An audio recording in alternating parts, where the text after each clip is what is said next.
Chef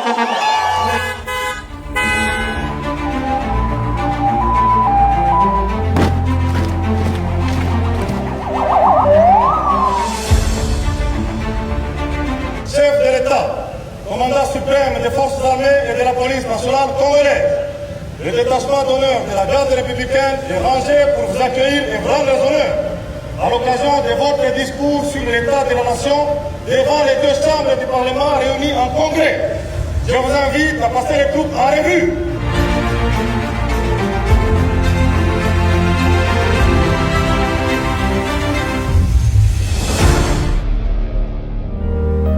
Mes très chers compatriotes, j'ai l'honneur et le devoir de me présenter devant vous, représentant du peuple souverain, pour adresser à la nation ce message annuel sur l'état de notre pays. De lundi 8 décembre, devant les deux chambres du Parlement réunies en congrès, le président Félix-Antoine Tshisekedi a présenté le bilan de son action au cours de l'année 2025, marqué par la résilience et la détermination à relever un défi, celui de la transformation de la République démocratique du Congo. Le président congolais a dressé un bilan des 6 engagements qu'il avait pris solennellement devant le peuple, à savoir bâtir une économie forte et créatrice d'emplois. C'est l'ambition du premier engagement. Aujourd'hui, la République transforme ses terres en moteur de croissance. En 2025, nous avons franchi un cap décisif avec le lancement, le 28 août, de la campagne agricole 2025-2026, placée sous le signe de la souveraineté alimentaire.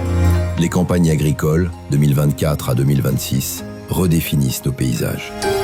Grâce à la mise à disposition de 600 tracteurs, à la distribution massive de semences et d'engrais et à la promotion des cultures de cacao et de café, l'agriculture change d'échelle. Pour la première fois, plus de 100 000 agriculteurs bénéficient d'une assurance agricole, tandis que des pôles avicoles modernes s'installent dans 8 villes stratégiques du pays. Mais pour que cette richesse circule, le désenclavement est une priorité absolue. 8000 km de routes de desserte agricole sont déjà entretenues, marquant le début d'un vaste projet de réhabilitation de 38 000 km de routes nationales. Les grands chantiers prennent vie. Le port en eau profonde de Banana sort de terre, la ligne ferroviaire Matadi-Kinshasa retrouve son souffle et nos voies fluviales sont à nouveau balisées. Dans le ciel, l'arrivée d'Air Congo et son plan d'expansion redonnent des ailes à la mobilité nationale. Cette transformation repose sur une énergie puissante. La mission 300 porte ses fruits. L'électrification progresse pour atteindre 21,5%. Un élan soutenu par la mise en service du groupe G25 d'Inga 2, injectant 193 MW supplémentaires sur le réseau, alors que le lancement du groupe G24 promet déjà de renforcer cette indépendance énergétique. Protéger le foyer et renforcer le pouvoir d'achat de chaque citoyen, c'est l'objectif central de l'engagement 2. En cette année 2025, les indicateurs macroéconomiques témoignent d'une stabilisation historique. Malgré l'aggravation de la situation sécuritaire à l'Est, notre pays a fait preuve d'une résilience macroéconomique remarquable. L'inflation a été drastiquement freinée pour atteindre environ 2,5% en octobre dernier. Le franc congolais reprend de sa force, avec une appréciation de 29%, tandis que nos réserves de change s'élèvent désormais à 7,4 milliards de dollars. Portée par une croissance estimée à 5,6%, l'économie nationale respire à nouveau. Sur le terrain, la lutte contre la vie chère se traduit par des actions concrètes. La suppression de la subvention pétrolière aux sociétés minières a permis une baisse directe des prix du carburant à la pompe. Dans le Grand Katanga, le prix du sac de maïs amorce sa descente, tandis que l'application Talo devient le nouveau bouclier des consommateurs pour le contrôle des prix en temps réel. Enfin, la dignité de ceux qui servent l'État est au cœur des réformes. Les soldes des militaires et des policiers ont été doublés, marquant une reconnaissance historique de leur engagement. Cet effort social s'accompagne de l'intégration de 2500 magistrats à la paix publique et de l'extension du régime de sécurité sociale de la Caisse nationale de sécurité sociale des agents publics de l'État, CNSSAP, à 1 700 000 agents publics, militaires et policiers. Garantir la paix et protéger l'intégrité du territoire, l'engagement 3, marque une étape décisive dans la refonte de notre architecture de sécurité. Nous avons engagé une gouvernance sécuritaire de proximité fondée sur l'écoute des populations et la responsabilisation des autorités locales.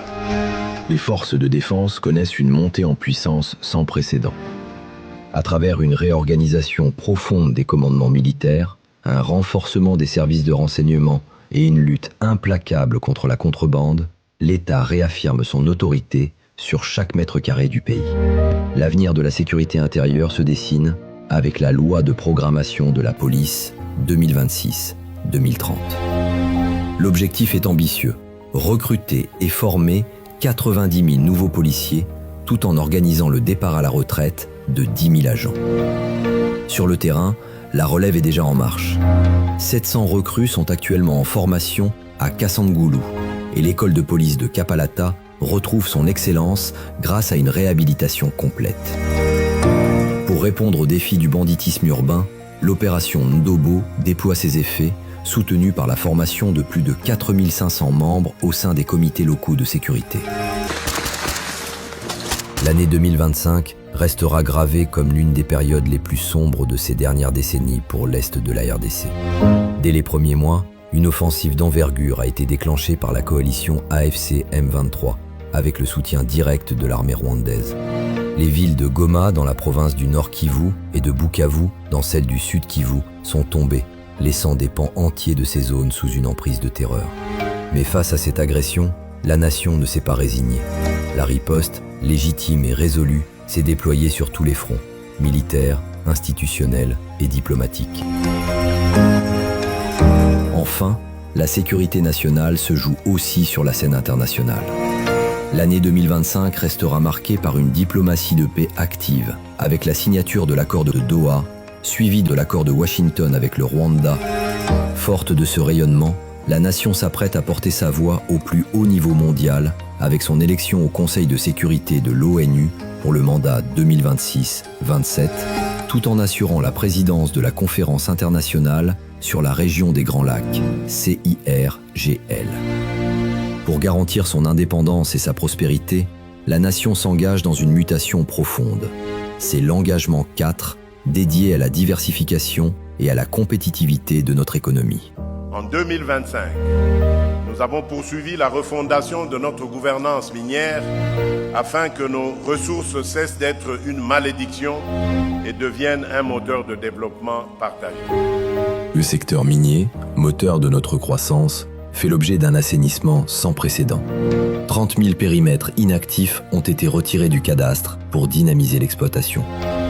La création de zones de recherche sur 36 000 km², l'installation du laboratoire de Moussampo et le lancement de la plateforme eTraceMine marquent l'avènement d'une gestion moderne et transparente.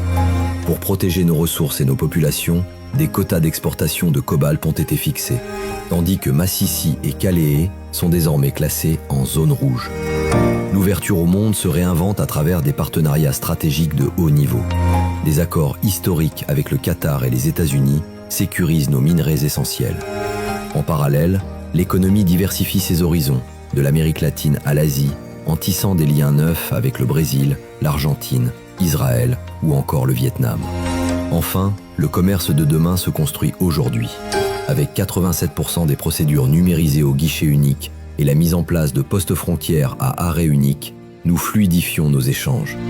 En ratifiant les accords de l'Organisation mondiale du commerce et en créant la Chambre de commerce RDC-Égypte, la nation affirme sa place de carrefour incontournable sur l'échiquier mondial. Pilier 5.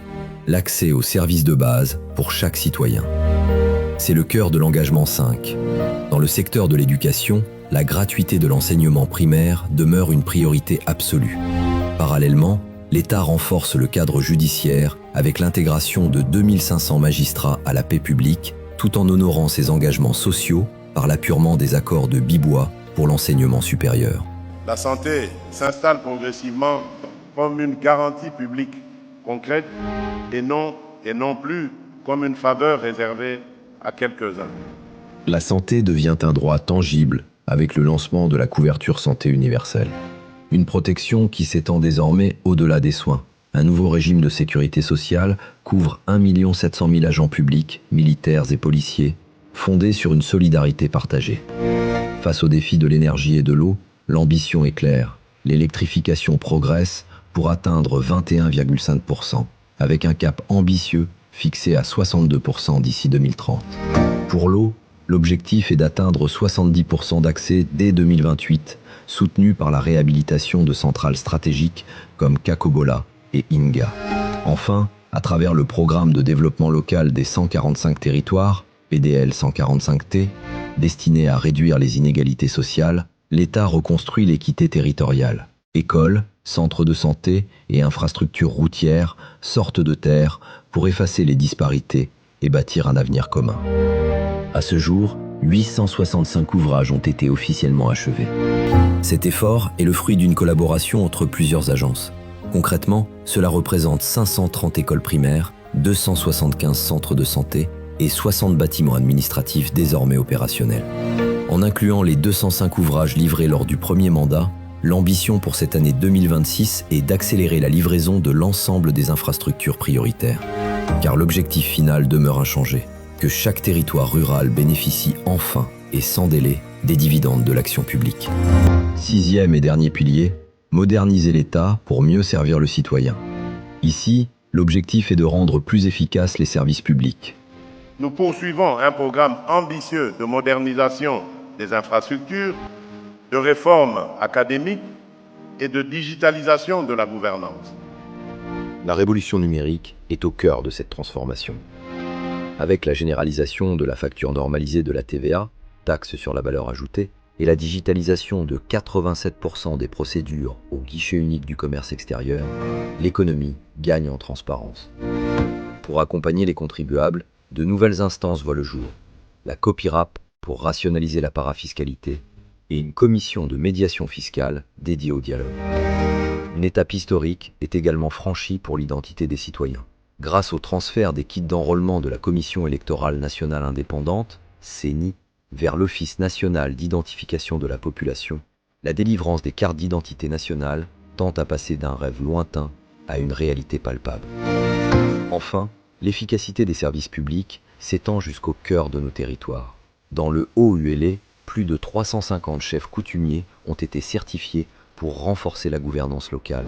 En parallèle, des audiences foraines et des médiations actives permettent de résoudre les conflits, tandis qu'un nouveau cadre de concertation assure désormais la mise en œuvre de la loi protégeant les peuples autochtones.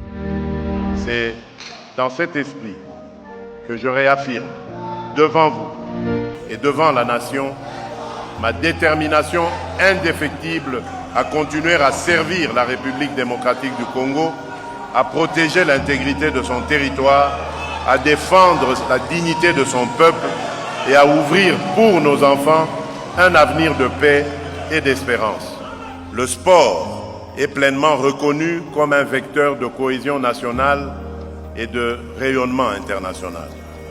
Nos athlètes, quant à eux, ont porté très haut le drapeau national en remportant des médailles d'or aux championnats d'Afrique et aux compétitions mondiales, du Scrabble aux luttes associées, en passant par les premiers Jeux scolaires africains et en qualifiant nos léopards à la phase finale de la Coupe d'Afrique des Nations Maroc 2025. Choisissons un Congo qui n'attend plus, mais qui avance en paix, en justice et en solidarité. Les ténèbres ne régneront pas toujours.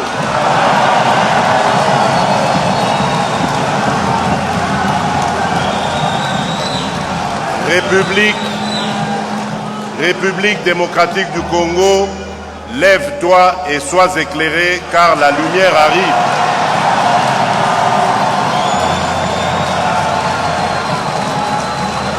Que vive la République démocratique du Congo, que Dieu bénisse la République démocratique du Congo et son peuple. Je vous remercie.